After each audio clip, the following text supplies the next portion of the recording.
Let's keep the conversation going of Marc Guehi, because there's reports today that Guehi is willing to let his contract run down and leave Crystal Palace on a free next summer.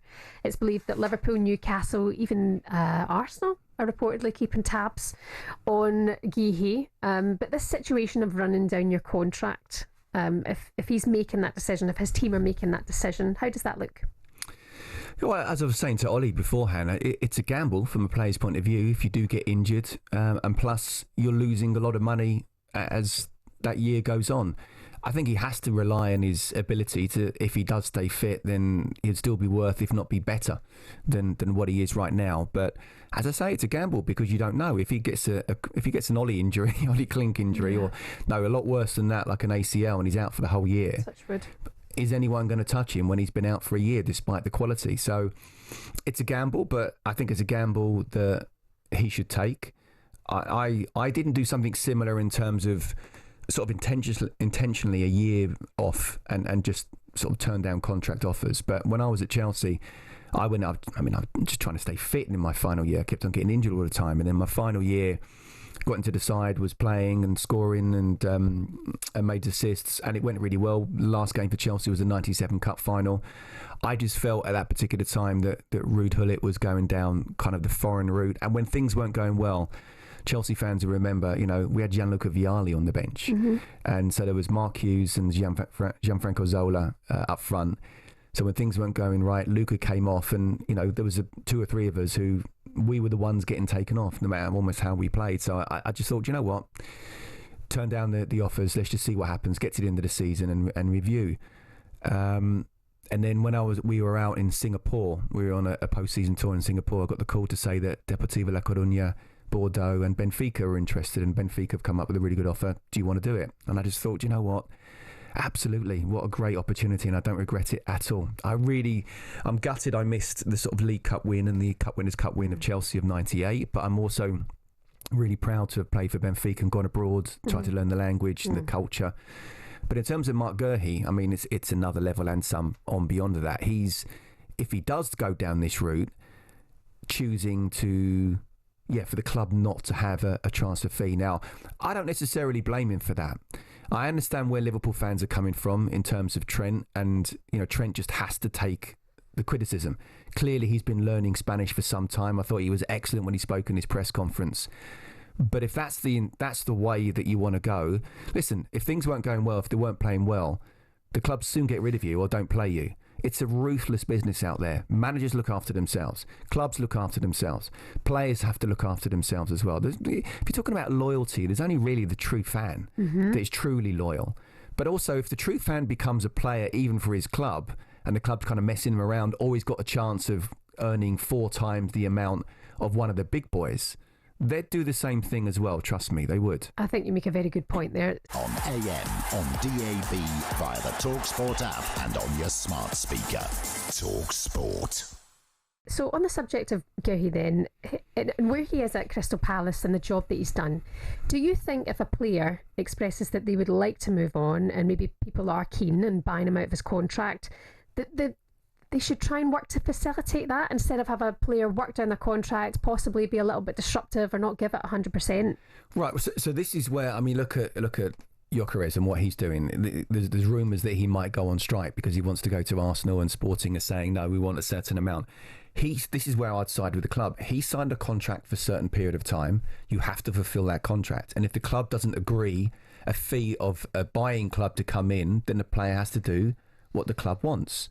Now, you can have that sort of conversation. You can try and make yourself a bit of a nuisance. And I certainly never would have done anything like that. But Gyökeres, if he sees that he's got a chance of playing for Arsenal, signing a 5-year contract, going for Premier Leagues, going for Champions Leagues, where with the greatest respect to Sporting, it's just, and I love the Portuguese league. I love everything Portuguese.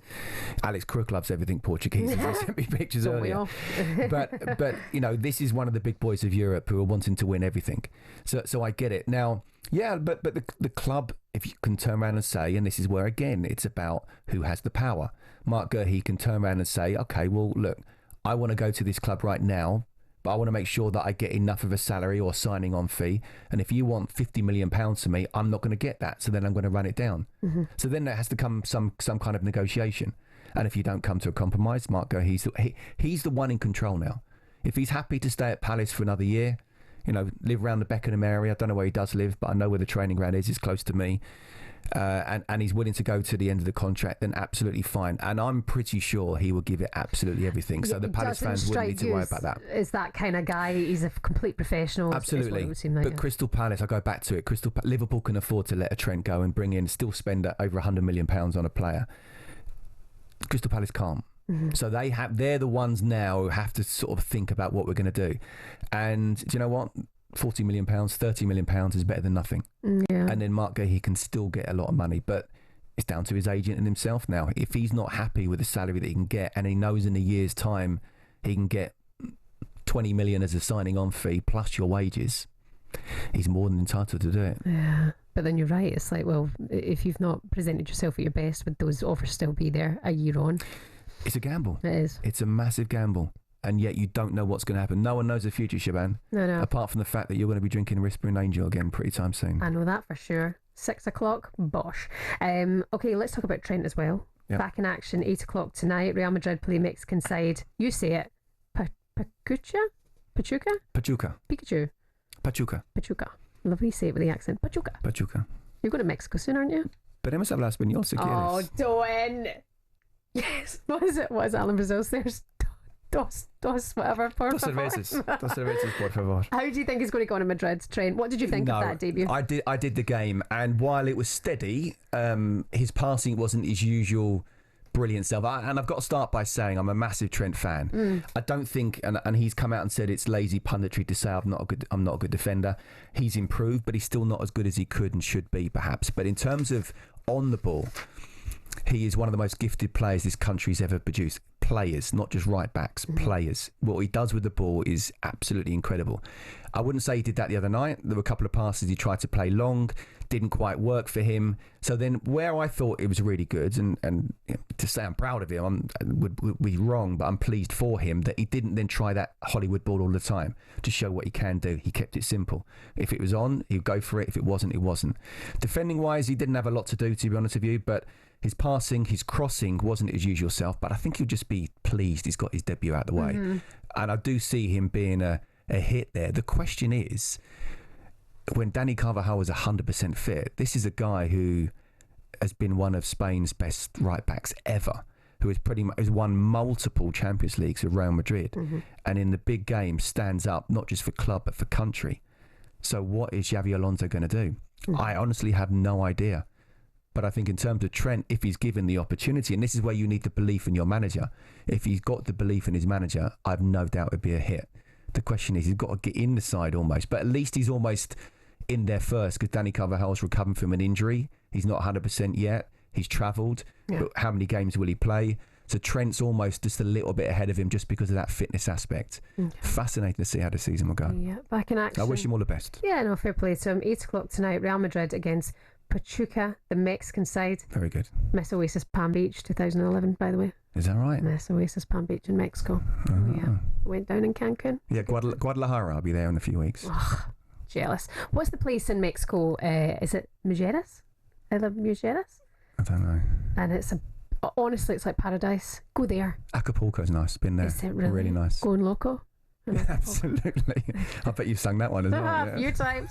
On AM, on DAB, via the talkSPORT app and on your smart speaker. talkSPORT.